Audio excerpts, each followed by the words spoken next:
We're here at the Emirates Arena for tonight's Glasgow Rocks game versus Manchester Giants.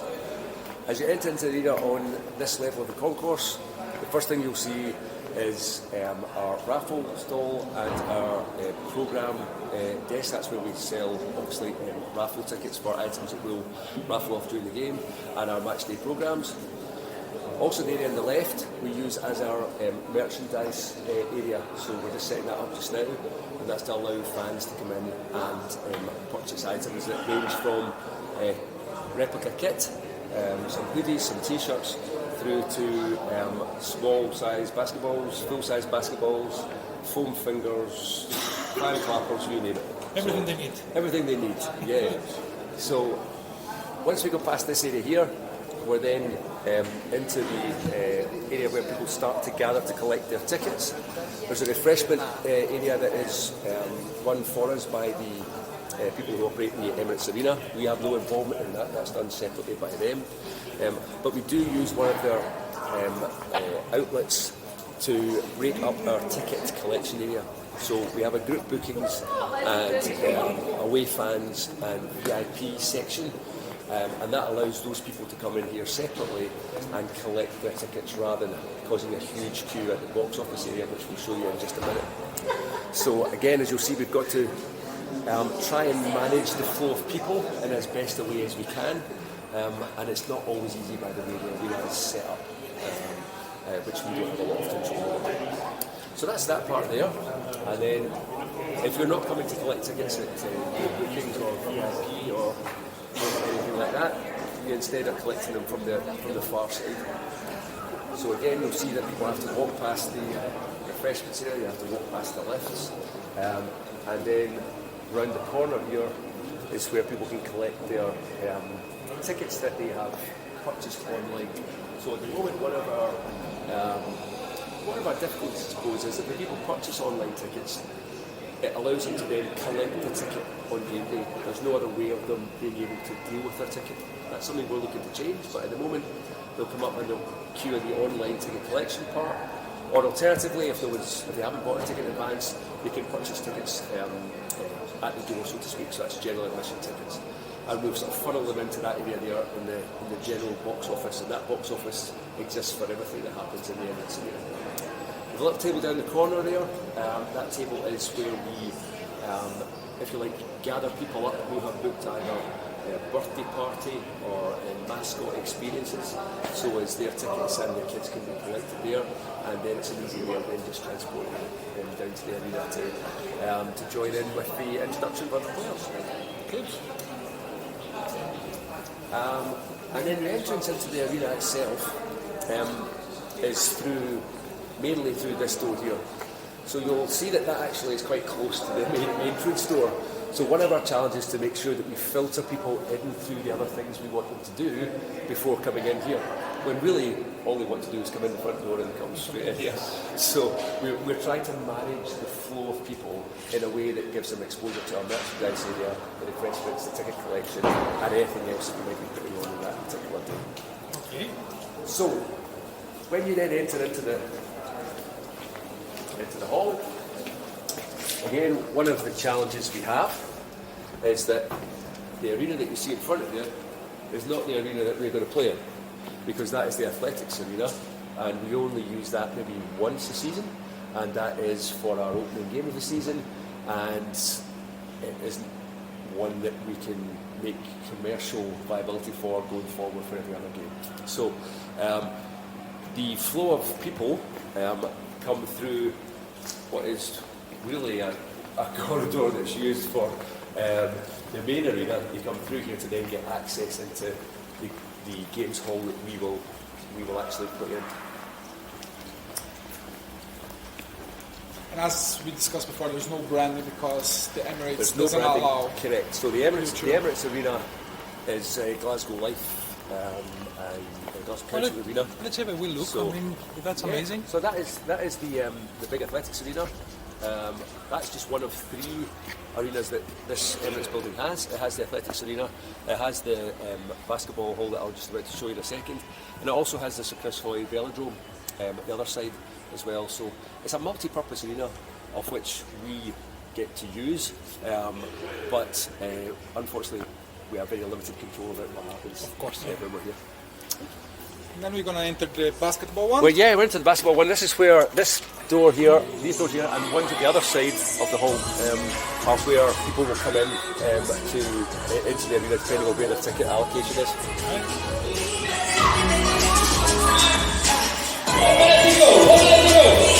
So at the moment, one of the things we've got going on just now, we have a partnership with Scottish Sports Futures, and as part of that partnership they run competitions with the schools. Our basketball players will visit them, and then they have finals day events, and so tonight is one of those final days. So at the moment they're playing their kind of knockout rounds. There's a half time, in the half time break from our game they will go onto the court and they will play a little 8-9 minute basketball game, and at the end of that they'll get prizes and they'll get to meet the players before the game. That's great. So this is the setup of our arena. You'll see here that the court obviously takes the centre spot, and we have seating from this side and over the far side. We have the opportunity to bring in more seats, either wing here and both here on the far side, if ticket sales get taken out. The flexible seats that we can add here. We can add, yeah, we can put in more seats if we want to on either side here. And we can also use the very back seats. We can do that. We don't always open that back section. There's two reasons for that really. One, if we do so, it means that there are a greater number of stewards we have to employ because it takes us over the threshold for the number that we've got just now. Also, depending on where those seats are, they're not necessarily the best view because you'll see there's a sort of glass barricade in front of that area, so sometimes there's a slightly restricted viewing. You'll also see that on courtside we have 11 courtside boxes. Those courtside boxes are mainly for our sponsors and for our partners who work with us throughout the course of the season. What about TV coverage? TV coverage is done remotely, so TV coverage is done via the British Basketball League through a separate company called Key Motion, and the cameras are actually situated quite discreetly at the end of each end of the court, and also there's a central camera which sits at the top of the arena here, and it's controlled automatically. Okay. So it hands down onto the court and it just moves in relation to the flow of the game. So you'll see the camera sitting just there. All the equipment here. And the commentators will sit here and they'll commentate on what they see and what will be filmed directly from that TV camera. And as I say, there are ones just above far side that was the court there. So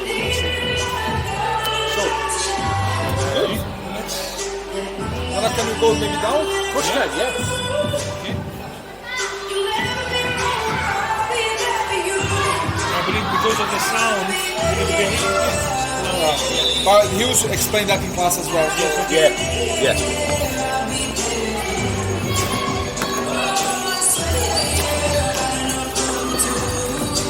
So various media people will sit in this section here, provided we haven't moved the seats down to accommodate additional sales. And if that happens, we'll adjust them into the far corner. But as you can see, we're slightly limited. Oh, there we go. Slightly limited for space.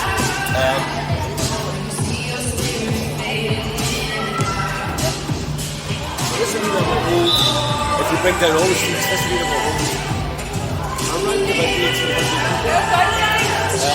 However, the arena that we passed, the Olympics arena, holds about 5,200 people.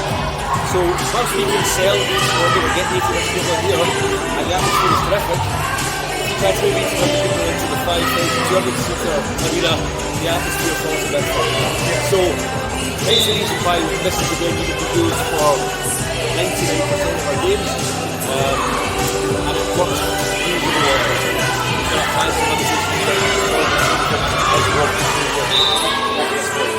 And you said that you don't have a merchandising side here, right? What we've done, we've just recently set up in the past couple of weeks. If we just wander down the bottom here, again because of space restrictions, we're slightly limited to what we can do.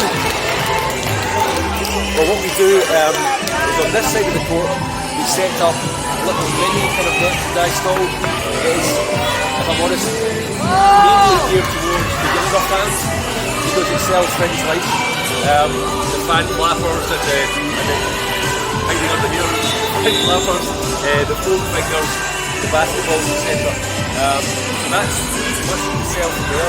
We'll run a raffle as well.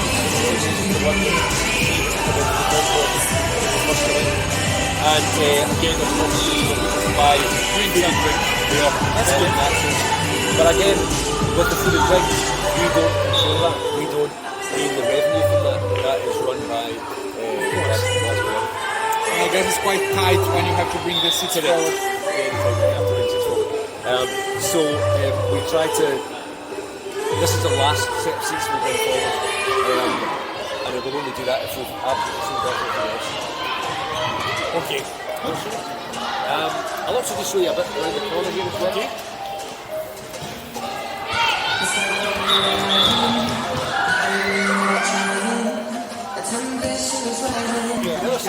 The other side of the court is where the players and those benches will line up just at the court side, and then obviously the seating that goes behind that. And away fans will tend to sit in that small section just to the side here. That's usually where the away fans will go. Some clubs bring more away fans than others.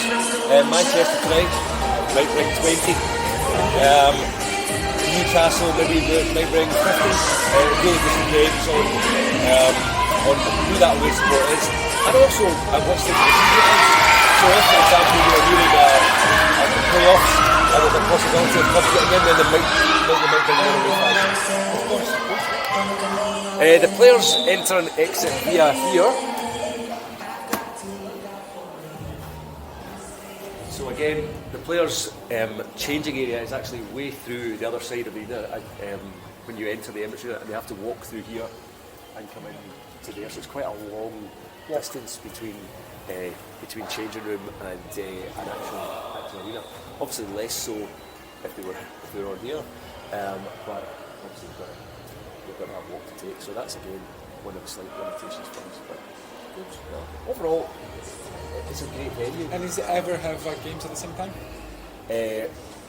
Other things going on in here? Yeah. No, very rarely, no. And the reason for that, the Emirates recently had events, athletics events, snooker events, and when these are going on, it tends to be the media area all gets moved into here. So we actually lose access to there, both for games and also for practice, because we practice here, team practice here on a daily basis. So that's one of the things as well.